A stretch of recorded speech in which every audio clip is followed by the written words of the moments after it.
함께하는 말씀 새생명교회 거루승 목사입니다.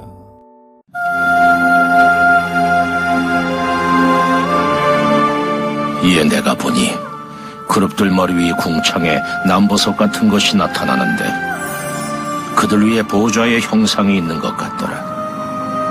하나님이 가는 베옷을 입은 사람에게 말씀하여 이르시되 너는 구름 밑에 있는 바퀴 사이로 들어가 그 속에서 숯불을 두 손에 가득히 움켜가지고 성읍 위에 흩어라 하시매 그가 내 목전에서 들어가더라.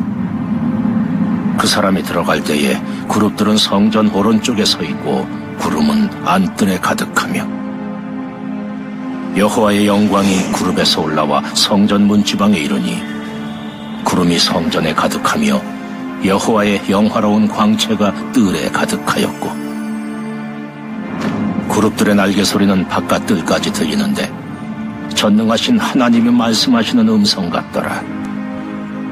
하나님이 가는 베옷을 입은 자에게 명령하시기를 바퀴 사이 곧 그룹들 사이에서 불을 가져가라 하셨으므로 그가 들어가 바퀴 옆에 서매 그 그룹이 그룹들 사이에서 손을 내밀어 그 그룹들 사이에 있는 불을 집어 가는 베옷을 입은 자의 손에 주매 그가 받아가지고 나가는데 그룹들의 날개 밑에 사람의 손 같은 것이 나타나더라. 우리는 회개를 통해 하나님의 의 가운데 살아갈 기회를 얻습니다. 그러나 회개하면 어떤 죄도 용서받는다는 안일한 생각에 범죄가 습관이 되어서는 안 됩니다. 하나님의 도성이 불에 타고 하나님이 떠나시는 환상을 보여주는 본문은 사랑의 하나님만을 생각해 느슨해져 있는 우리를 다시 영적 긴장 가운데 세우고 공의의 하나님을 고백하게 합니다.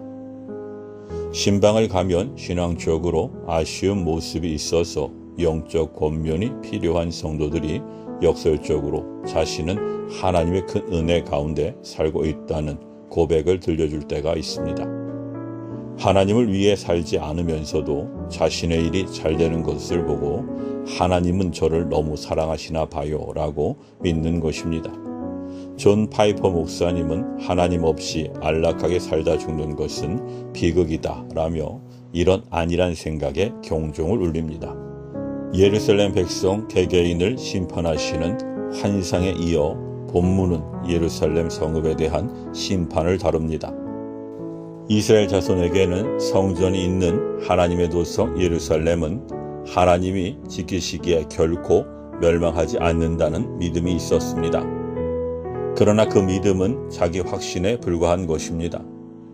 하나님은 가는 배의 옷을 입은 사람에게 구름 밑에 있는 바퀴 사이로 들어가서 그 안에 있는 숯불을 가져다가 예루살렘 성읍 위에 흩어뿌리라고 명하십니다. 소멸의 불을 내리셔서 우상 숭배의 도시를 멸하시려는 것입니다. 교회를 다니는 사람들은 대부분 예수님을 믿어 구원받았고 천국에 갈 것이라고 확신합니다. 그러나 주님은 하나님의 뜻대로 행하는 자들이 천국에 들어갈 것이고 온전한 행함이 없으면 죽음 믿음이라고 말씀하십니다. 참된 믿음은 자기 확신이 아닙니다. 하나님의 은혜입니다. 자기가 그려놓은 하나님이 아니라 실존하는 하나님을 바르게 믿고 따라야 합니다. 고대 근동의 사회에서 국가 간의 전쟁은 신들의 전쟁이었습니다. 즉 승리하는 국가의 신이 패배한 국가의 신을 이겼다고 믿었습니다. 이스라엘 백성은 하나님과 우상을 겸하여 섬기고 하나님을 업신여기면서도 자신들은 하나님의 언약 백성이기에 하나님이 멸하지 않으실 것이라고 믿었습니다.